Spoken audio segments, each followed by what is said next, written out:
Praise the lord. ఈరోజు అతి ప్రాముఖ్యమైనటువంటి అంశాన్ని మనము చర్చించుకోబోతా ఉన్నాం.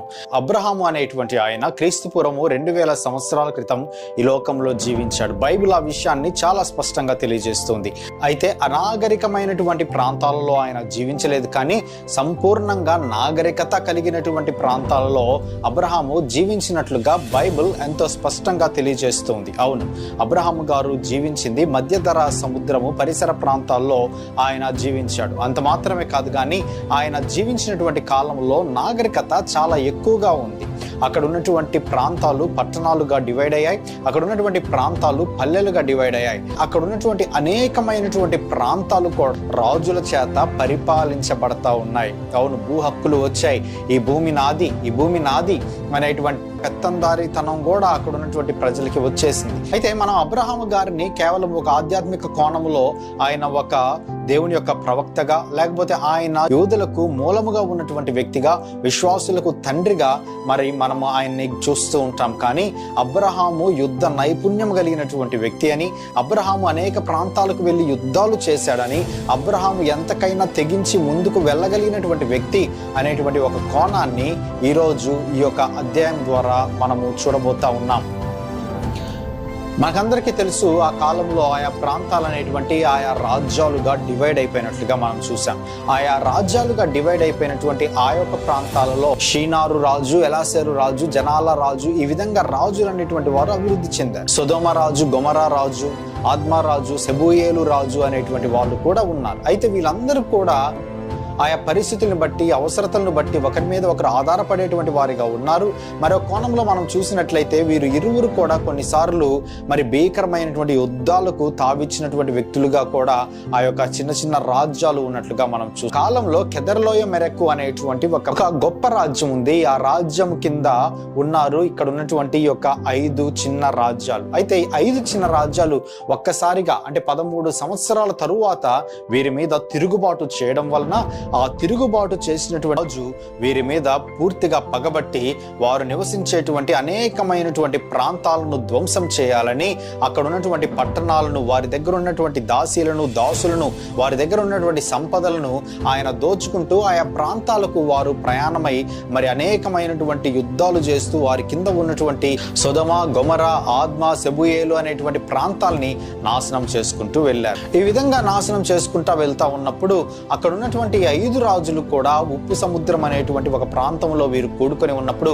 ఒక్కసారిగా కెదొర్లాయోమెరు రాజు అనేటువంటి ఆయన వీరి మీద పడడం వలన అక్కడ ఉన్నటువంటి వారు కొంచెమంది పర్వతాల వైపుకు పారిపోయారు. కానీ సొదొమ, గొమొర్రా రాజులు వారు కూడుకున్నటువంటి ఆ ఉప్పు ప్రాంతంలో జిగట కీలు ఉండడం వలన ఆ గుంతలలోకి వీరు సడన్ గా పడిపోయారు. ఏమీ చేయలేనటువంటి నిస్సహాయ స్థితిలో ఉండగా ఆ యొక్క రాజ్యాలలో ఉన్నటువంటి ఆస్తిని, ఆ రాజ్యాలలో ఉన్నటువంటి దాసీలను, ఆ రాజ్యాలలో ఉన్నటువంటి ప్రజలందరినీ తోడుకొని వీరు వారి యొక్క ప్రాంతాలకి తీసుకొని వెళ్తా ఉన్నారు. అయితే ఆశ్చర్యకరమైనటువంటి విషయం ఏంటంటే, ఏదైతే ప్రజల్ని వీరు తీసుకొని వెళ్తా ఉన్నారో ఆ ప్రజలలో అబ్రహాం యొక్క అన్న కుమారుడైనటువంటి లోతు కూడా ఉన్నాడు. అసలు సమస్య ఇక్కడ ఆరంభమైంది. ఎందుకు అబ్రహాం గారు యుద్ధం చేయడానికి వచ్చాడు అంటే, ఈ లోతును విడిపించడానికి యుద్ధం చేయడానికి వచ్చాడు. అవును, లోతు ఈ విధంగా బందీగా తీసుకుని వెళ్తున్నాడని అక్కడ నుండి బందీగా వెళ్తున్నటువంటి ఒక వ్యక్తి వచ్చి ఒక కబురు చెప్పాడు. అబ్రహాం గారు, మీ బంధువు అయినటువంటి లోతును కూడా వారు తీసుకుని వెళ్తున్నారండి అని చెప్పాడు. అయితే అబ్రహాం గారు ఆ కాలంలో మమ్రే అనేటువంటి ఒక ప్రాంతంలో సింధూర వనంలో నివసిస్తున్నట్లుగా మనకి తెలుసు కదా. ఆ సింధూర వనములో ఈ కబురు ఎప్పుడైతే ఆయన దగ్గరికి చేరిందో వెంటనే ఆయన దగ్గర 318 మంది యోధుల్ని వేరుకున్నాడు.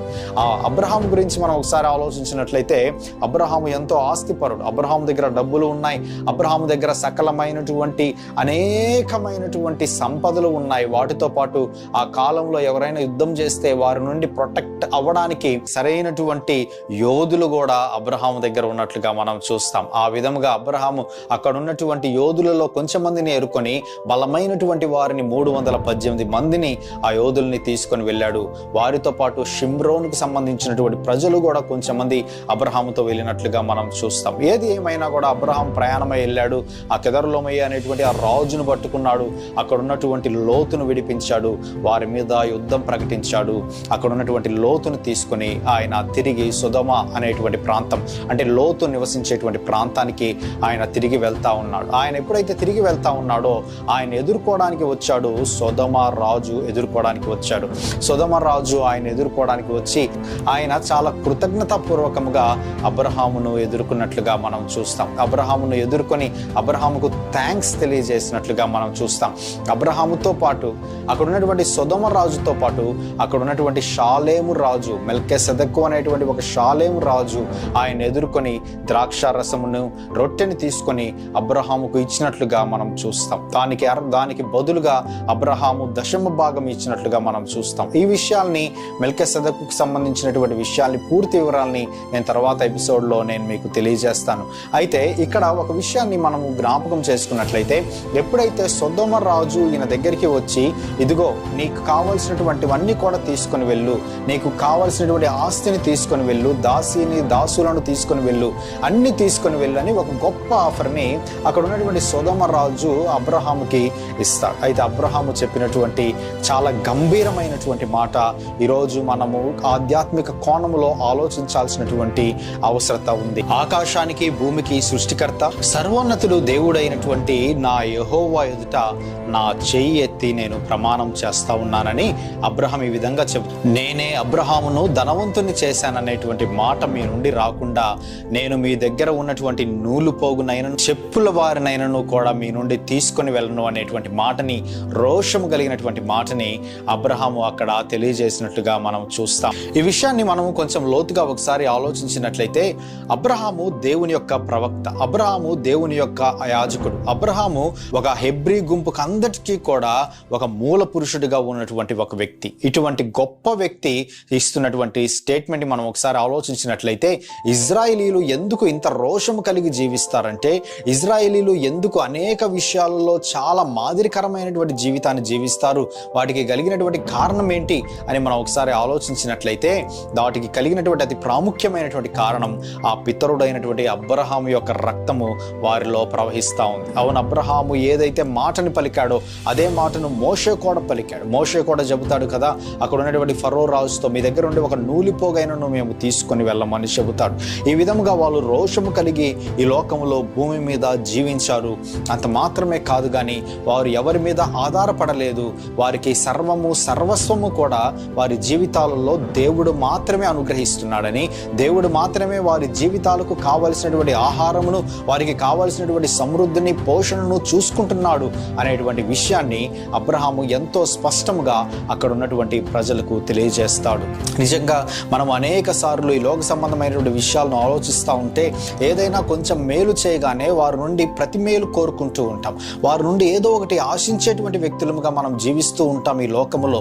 కానీ అలా జీవించడం వలన ఈ దేవుడికి అవమానం వస్తుంది అని, అలా జీవించడం వలన దేవుడి యొక్క కార్యాల మీద మనం సంపూర్ణంగా ఆధారపడలేకపోతున్నాం అనేటువంటి విషయాన్ని మనము ఆలోచించాల్సినటువంటి అవసరత ఉంది. అబ్రహాములో ఉన్నటువంటి విశ్వాసము, అబ్రహాములో ఉన్నటువంటి ఆ యొక్క ఆత్మస్థైర్యాన్ని మనం ఒకసారి ఆలోచించినట్లయితే, మరి ఆయన చేతికి వచ్చినటువంటి యావత్తు ఆస్తిని కూడా, ఆయన చేతికి వచ్చినటువంటి రాజ్యాన్ని అంతటిని కూడా తీసి కూకటి వేలుతో పక్కన పడేసి, ఇది నాకు అవసరం లేదు, నా దేవుడు మహిమపరచబడాలి ఈ ప్రాంతంలో తప్ప ఎవరును మహిమపరచబడడానికి వీలు లేదు అనేటువంటి విషయాన్ని అబ్రహాము ఎంతో స్పష్టంగా తెలియజేశారు. అవును, మన జీవితాల్లో ఎవరిని బట్టి మనము మహిమపరచబడతా ఉన్నాం? ఇతరుల ద్వారా నీవు లబ్ధి పొంది మహిమపరచబడతా ఉన్నావా? లేకపోతే నీవు విశ్వసించినటువంటి నీ దేవుడు నీతో ఉన్నాడు కాబట్టి నా దేవుడికి మహిమ, ఘనత, ప్రభావములు చెల్లిస్తా ఉన్నాను నా జీవితం ద్వారా, నా క్రియల ద్వారా, నా కార్యముల ద్వారా అని ఒకవేళ నీవు నీ జీవితంలో తీర్మానము తీసుకున్నావా? ఒకవేళ నీవు కూడా అబ్రహాము వల్లే రోషము కలిగి జీవించేటువంటి వ్యక్తిగా ఉంటే, అబ్రహాము వల్లే దేవుడికే సమస్త మహిమ కలుగుతుంది అని ఒకవేళ నీ నోటి మాటల ద్వారా, నీ క్రియల ద్వారా కానీ నీవు లోకానికి చూపించగలిగితే, ఖచ్చితంగా దేవుడు ఏదో ఒక సమయంలో ఏ స్థితిలో ఉన్నప్పటికీ కూడా ఆయన మనల్ని లేవనెత్తేటువంటి దేవుడు, ఆయన మన పక్షమున ఉండి పోరాడేటువంటి దేవుడు, యుద్ధములను సైతము గెలిపించి ఆయన మనకి తోడుగా ఉండి సంరక్షించే దేవుడు.